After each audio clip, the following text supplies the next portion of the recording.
रक्षाबंधन का पौराणिक महत्व। एक बार युधिष्ठिर ने भगवान कृष्ण से पूछा, हे अच्युत, मुझे रक्षाबंधन की वह कथा सुनाइए जिससे मनुष्यों की प्रेत बाधा तथा दुख दूर होता है।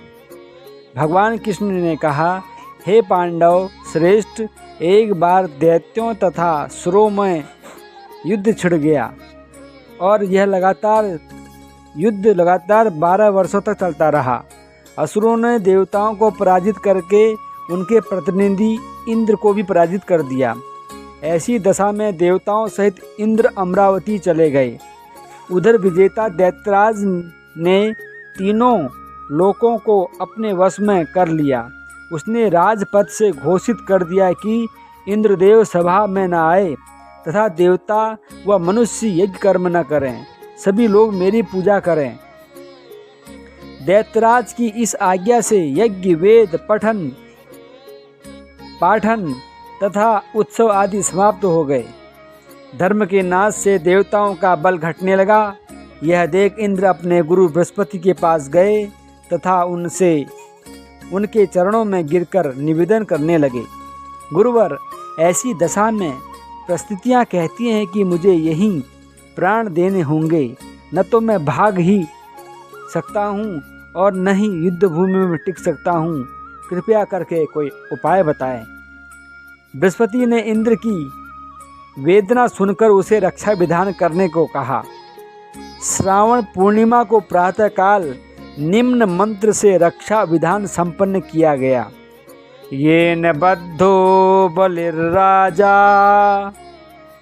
दानवेन्द्रो महाबलः तेन त्वामपि बध्नामि रक्षे माचलः। इंद्राणी ने श्रावणी पूर्णिमा के पावन अवसर पर ब्राह्मणों से स्वस्ति वाचन करवा कर रक्षा का धागा लिया और इंद्र की दाहिनी कलाई में बांधकर युद्ध भूमि में लड़ने के लिए भेज दिया। रक्षाबंधन के प्रभाव से दैत्य भाग खड़े हुए और इंद्र की विजय हुई। राखी बांधने की प्रथा का सूत्रपात यहीं से होता है। रक्षाबंधन की दूसरी कथा इस प्रकार है। भारतीय इतिहास के अनुसार मुसलमान शासक भी रक्षाबंधन की धर्म भावना पर न्योछावर थे। जहांगीर ने एक राजपूत स्त्री का रक्षा सूत्र पाकर समाज को विशिष्ट आदर्श प्रदान किया। इस संदर्भ में पन्ना की राखी विशेषता उल्लेखनीय है। एक बार राजस्थान की 2 रियासतों में गंभीर कलह चल रहा था। एक रियासत पर मुगलों ने आक्रमण कर दिया। अवसर पाकर दूसरी रियासत वाले राजपूत मुगलों का साथ देने के लिए सैन्य सज्जा कर रहे थे। पन्ना भी इन्हीं मुगलों के घेरे में थी। उसने दूसरी रियासत के शासक को, जो मुगलों की सहायतार्थ जा रहा था, राखी भेजी। राखी पाते ही उसने उल्टे मुगलों पर आक्रमण कर दिया और मुगल पराजित हुए। इस तरह रक्षाबंधन के कच्चे धागे ने दोनों रियासतों के शासकों को पक्की मैत्री के सूत्र में बांध दिया। इसी प्रकार से पुराणों में कृष्ण द्रौपदी की कथा भी यहाँ प्राप्त होती है। एक बार भगवान श्री कृष्ण के हाथ में चोट लग गई तथा खून की धार बह निकली। यह सब द्रौपदी से नहीं देखा गया और उसने तत्काल अपनी साड़ी का पल्लू फाड़कर श्री कृष्ण के हाथ में बांध दिया। फलस्वरूप खून बहना बंद हो गया।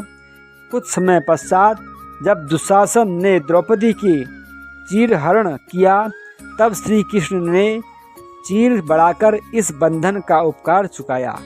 यह प्रसंग भी रक्षाबंधन की महत्ता प्रतिपादित करता है।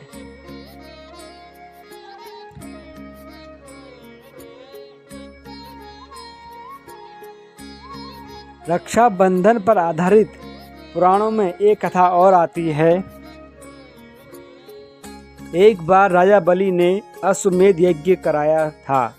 तब भगवान विष्णु ने बौने का रूप धारण किया और राजा से 3 पग भूमि दान में मांगी। राजा इसके लिए तैयार हो गए और जैसे ही उन्होंने हाँ कहा, वामन रूपधारी विष्णु ने धरती और आकाश को अपने 2 पगों से नाप लिया। फिर उन्होंने राजा से पूछा कि राजन, अब तीसरा पग कहाँ रखूं? तब राजा ने कहा, भगवान, आप मेरे सिर पर पैर रख दीजिए। और फिर भगवान विष्णु ने राजा को पाताल भेजकर अजर अमर होने का वरदान दे दिया। लेकिन राजा ने इस वरदान के साथ ही अपनी भक्ति के बल पर भगवान से रात दिन अपने सामने रहने का वचन भी ले लिया। इस बात से माता लक्ष्मी चिंतित रहने लगी। उन्होंने सारी बात नारद मुनि से बताई तो नारद जी ने उन्हें एक उपाय सुझाया।